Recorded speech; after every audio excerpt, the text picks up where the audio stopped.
Creatives, community, kind folks, hello. Welcome to Monster Monday.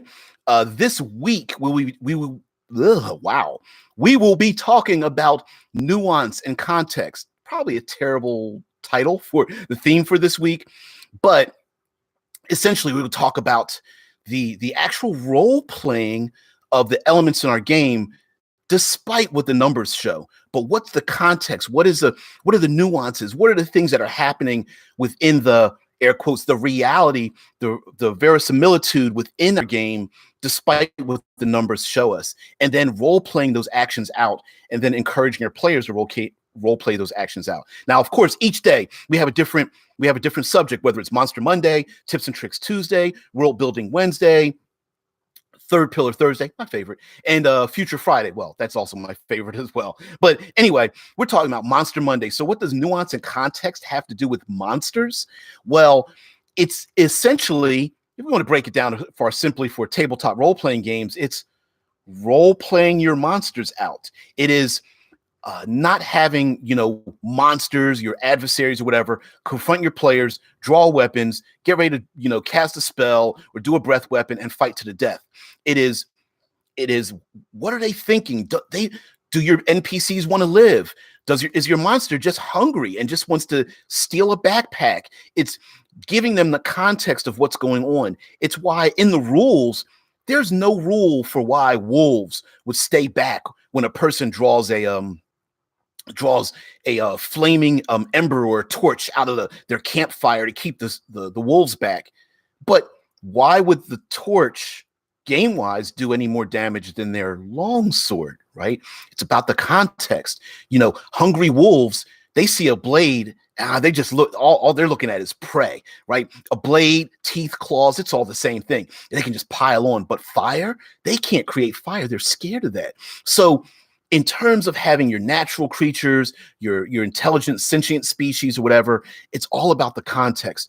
If a PC uses their spear to stab a creature, if they stab them in the behind or in their tail, does the creature turn around and lash at them? If a wizard casts a burning spell of fire out of their hands, does the creature run for it or attack them, knowing that this is the thing that harmed them the most? And then being consistent with how you're doing it. Whether you are having all of the creatures like hyenas pile on the slowest member of the party, or whether they spread those actions out, whether a flying creature dive bombs and goes after the party member that has the brightest colors, or the one that's the shiniest and goes to steal them, thinking it's a shiny trinket they can put into their nest, and instead this drops them from their claws later when it starts to stab their talons or something, or try to escape from their talons. I mean, it's just all about the context and foreshadowing it and role playing out how some of your natural creatures and some of your enemies, maybe there are bandits, and the bandits, of course you have to have bandits on the road, attack your player characters.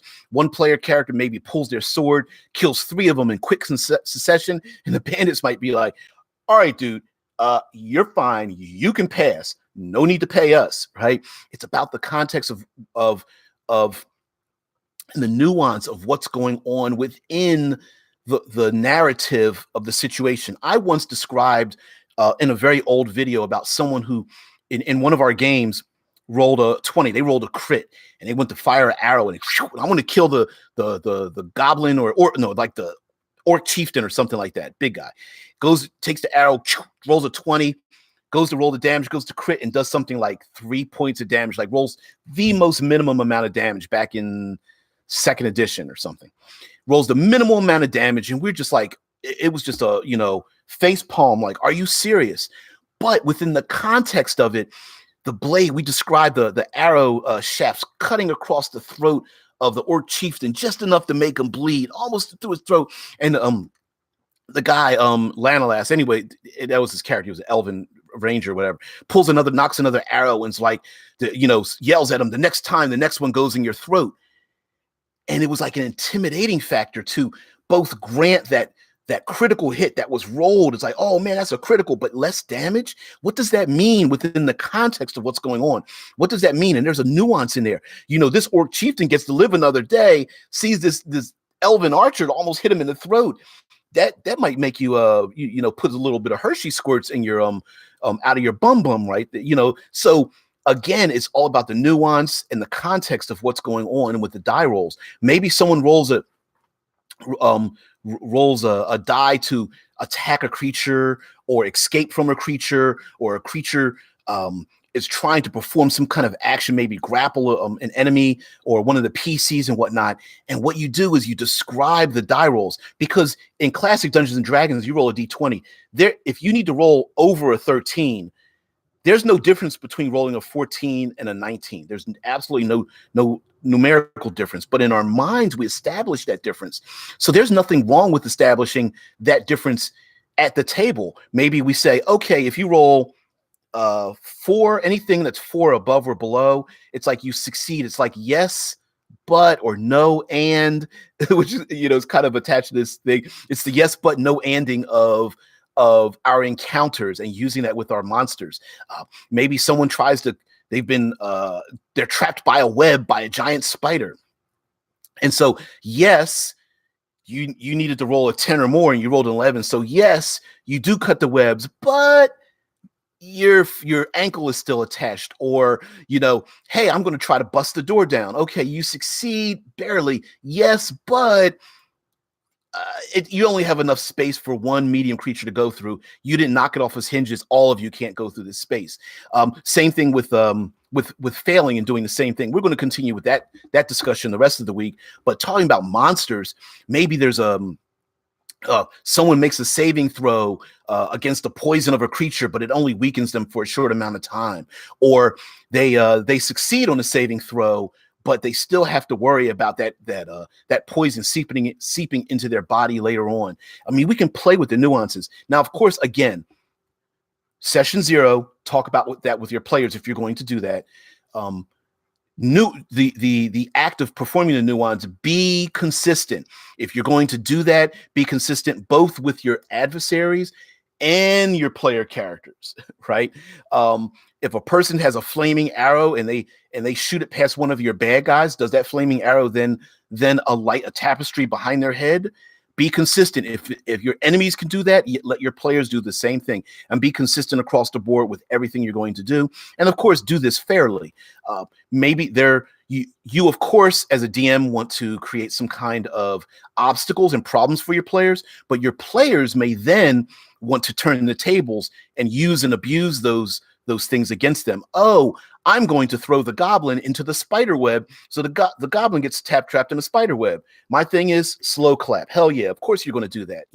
Hey, I'm going to dive down on the ground and slip underneath the spider web when the big giant creature, ogre that's coming after me stumbles into it as he's, charging towards me with his big club or axe or something.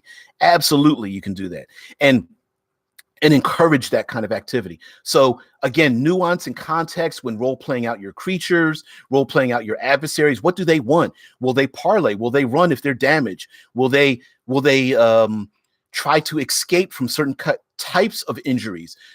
Vampires against fire, or holy symbols, or clerics or paladins in the party. Will they give up? Will they try to again, parlay or persuade or diplomance their way out of the situation?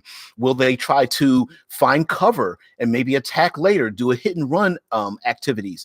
Will they try to save their own comrades? Creatures can save their own. Are they just trying to protect their young, or keep from being found out? Maybe they're sneaking into a place that the PCs are also sneaking into, and they're trying to be quiet as well.